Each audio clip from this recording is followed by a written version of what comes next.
love the channel and find it useful in becoming a happy retiree. Subscribe today. Stocks at all-time highs, but something doesn't feel right, does it? And we're going to talk about the reasons and the solutions for this angst that I know that you're feeling. And I know that you're feeling this way because I continue to see it and hear it from families that we talk about, that I talk to every day, every week. And it's the pulse of America that is, it still has this feeling of angst. It's not a euphoria. It's not like 1999 when everyone's jumping into internet stocks thinking they're going to retire super early because stocks go up 25% a year. That's not the feeling today. Yes, big jobs number this week. Jobs number 209,000 jobs for July. The unemployment rate down 4.3%. It's a 16-year low for the job market as far as the unemployment rate. We want that number to be at a low, but it still doesn't feel right. So the market, though, itself, all-time highs. Does it feel like the market is at an all-time high? I would ask you to answer that, and I bet you say, well, I don't know. It doesn't feel that way. So does it feel like the market is at an all-time high, or does it feel like skepticism is at an all-time high? So as the Dow sits at over now 22,000 on a little bit more than 22,000. So from the conversations that I have had lately with investors, skepticism is the one that's winning the race. Skepticism is the one that it feels like is at an all-time high. So Washington isn't coming to the table with anything new. The Fed isn't coming to the table with anything new. The latest job report we just talked about shows that even though we keep adding jobs to this economy, again, another 209,000 for the past month, wages still aren't rising. So we're stuck at that same 2.5% wage growth rate that we're confounded by. We seem to can't get out of. And that same 2.5% growth rate in wages alone, that goes all the way back to 2013. If you look at a chart at wage growth, we have been stuck at this same low speed for a very long time. So as humans, and note the word humans, not investors. So as people, we expect something. We're always expecting something to happen. We expect things to either get better or things to get worse.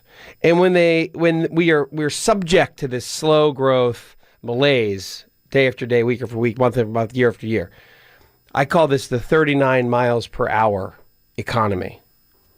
Humans get a little antsy, and that's where we are right now. That's where we are today. We see markets making all-time highs, but we're not seeing it. We're not buying it. Yeah, honey, the Dow's up, but from where I sit, and this doesn't matter what profession that you're in. You could be a lawyer or a doctor. You could be selling something. You could be selling software, selling soft goods. You could be selling shoes. Doesn't matter. It doesn't seem like business at work is the best it's ever been. Again, stock market best it's ever been. Is your business the best it's ever been? I doubt you say, honey, this is the best things have ever been. So it's this disconnect between how we see the real world economy versus what we see on the nightly news. If you still watch the nightly news, hopefully you listen to the nightly news here on WSB Radio or the evening news, and you need a little bit of traffic weather with your news.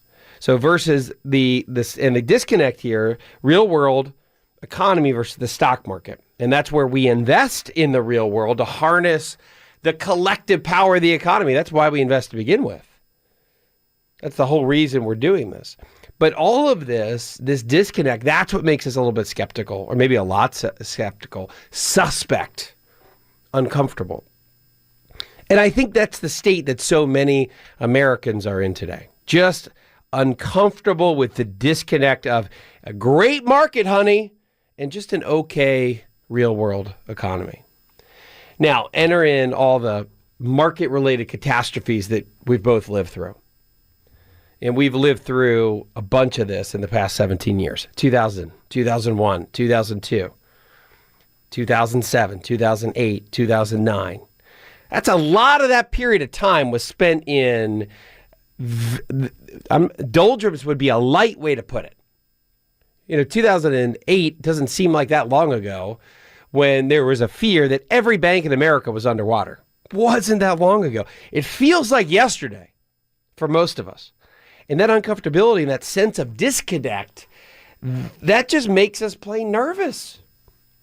It makes you nervous as an investor. Makes Luke Moss nervous as he's holding his iPhone, trying to film today. Good morning. So that's the conversation that I've had over this past week, really over this past month, over this past year. And the question I get is, hey, Wes, I'm nervous. What am I supposed to be doing?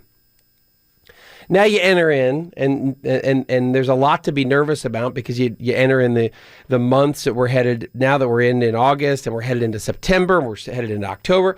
Those historically tough months for the market, and we haven't had any correction for a very long time. The first half of 2017 was the lowest volatility month that we can remember. You've got to go back a couple decades before you can find something like that.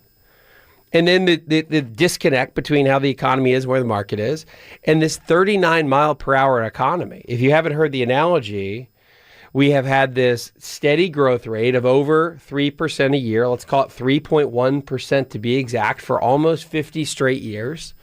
Very much a straight line. Then you get to the Great Recession in 07, 08. And yes, we've recovered from that, but we've never recovered at the same pace of what we got used to for 50 years. So we were used to 3.1. We've decelerated now to 1.9.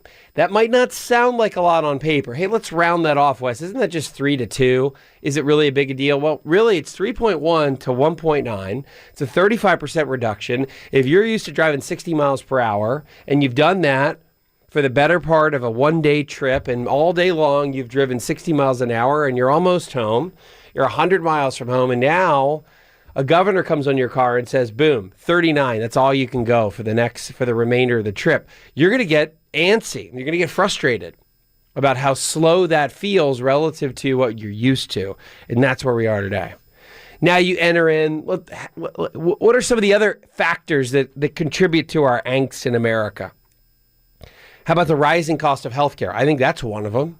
And it's not just the cost of healthcare. If you really think about it, it's the wallet share that healthcare is now taking from you versus what it did 10 and 20 and 30 years ago.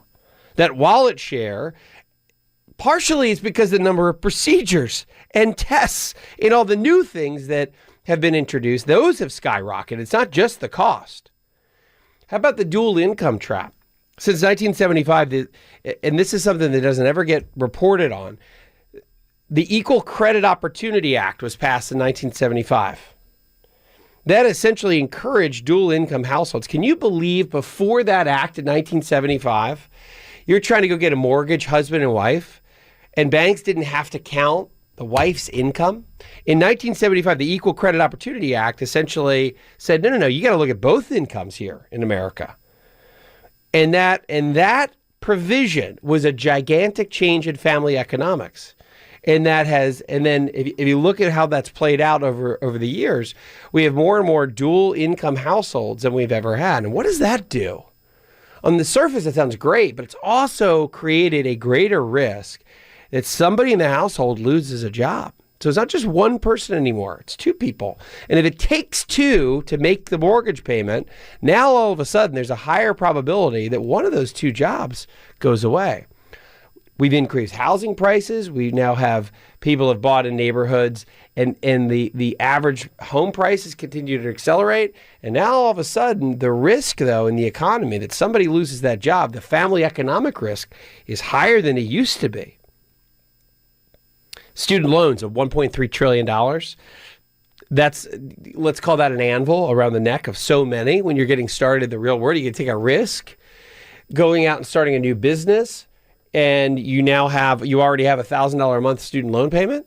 You're a graduate degree. You're going to go out and start a new business. You have a $2,000 a month mortgage / student loan debt to repay. No, you're going to probably take the conservative route. So the economy itself has experienced all of these variables that have slowed us down.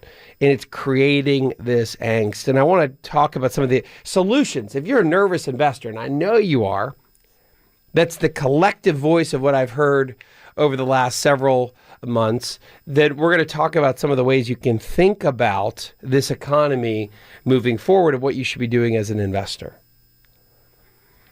I heard from a client of mine this week, hey, Wes, it seems like these corporations are doing okay, but where is all that money going? Doesn't feel like the rest of us are participating in any of that. Again, another reason for this feeling of uneasiness and this feeling of angst. And we're going to talk through how you can think through the very emotional and mathematic, but the harder side of this is the emotional side, business of investing over time and trying to get to a place where you can stop working and stop worrying about all of this. The very worries that we think about on a daily basis, and it comes to the economy and the stock market, and right now, this seemingly disconnect between the two. Hi, I'm Wes Moss, and thanks for taking a minute to hear about what's so different about my new book, You Can Retire Sooner Than You Think. So unlike other retirement books, this book will give you a step-by-step guide, whether you're in your 20s or 30s or 40s or 50s, to learn from what these successful and happy retirees did to get there. I hope you enjoy the book, but more importantly, I know that it'll help you retire sooner than you think.